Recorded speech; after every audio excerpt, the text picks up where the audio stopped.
সর্বপ্রথম সবাইকে স্বাগত জানাই খানদানি গার্ডেনে। আজ আবারও চলে এসেছি নতুন এক ভিডিও নিয়ে। বন্ধুরা, আজকের ভিডিওর মূল বিষয়বস্তু হলো মিরাকুলান। মিরাকুলান কি বা কিভাবে ব্যবহার করতে হয়, এটি কোন কোন কাজে ব্যবহার করতে হয়, সমস্ত প্রশ্নের উত্তর আজ এই ভিডিওতে পেয়ে যাবেন। স্কিপ না করে সম্পূর্ণ ভিডিওটি দেখতে থাকুন। আশা করি আর অন্য কোনো ভিডিও দেখার প্রয়োজন হবে না। মিরাকুলান হলো একটি পিজিআর বা হরমোন, যা সহজ ভাষায় বলতে গেলে গাছের ভিটামিন। বন্ধুরা, এটি গাছের গ্রোথ হতে সাহায্য করে ও ফুলের সংখ্যা বৃদ্ধি করে, ফলের আকার বড় করে ও ফুল ও ফল ঝরা বন্ধ করে। বন্ধুরা, আপনারা চাইলে এটিকে সমস্ত প্রকার ফল গাছের সাথে সাথে সবজি গাছেও ব্যবহার করতে পারেন। এবারে আসা যাক এটি আপনারা কখন ও কিভাবে ইউজ করবেন।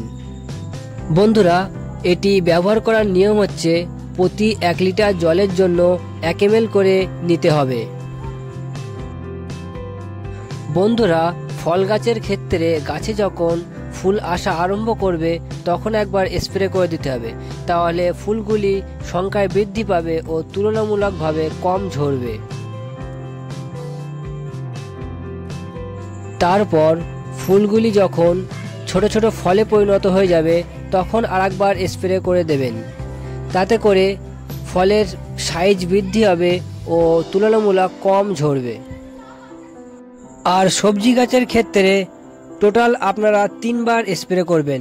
প্রথমবার স্প্রে করবেন যখন গাছের বয়স 20 থেকে 25 দিন, আর দ্বিতীয়বার স্প্রে করবেন ফুল আসার 10 দিন আগে বা ফুল দেখা গেলে তখন একবার স্প্রে করে দেবেন।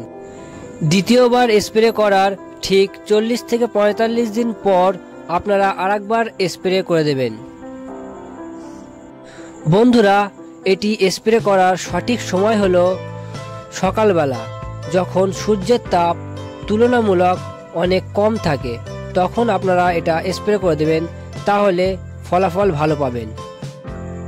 বন্ধুরা, গাছে ফুল থাকা অবস্থায় লক্ষ্য রাখতে হবে যেন টবের মাটি বেশিক্ষণ ধরে শুকনো না থাকে, তাহলে ফুলগুলো সব ঝরে যাওয়ার চান্স থাকে। আর বন্ধুরা, যাদের গাছে ফুল আসছে না টোটালি, তারা সুপার ডেকা ইউজ করে দেখতে পারেন, তাতে ভালো রেজাল্ট পাবেন। আজকের জন্য এতটুকুই, দেখা হচ্ছে অন্য কোনো ভিডিওয়। ভিডিওটি যদি ভালো লাগে তাহলে একটি লাইক করে দেবেন আর চ্যানেলটিকে সাবস্ক্রাইব করে দেবেন।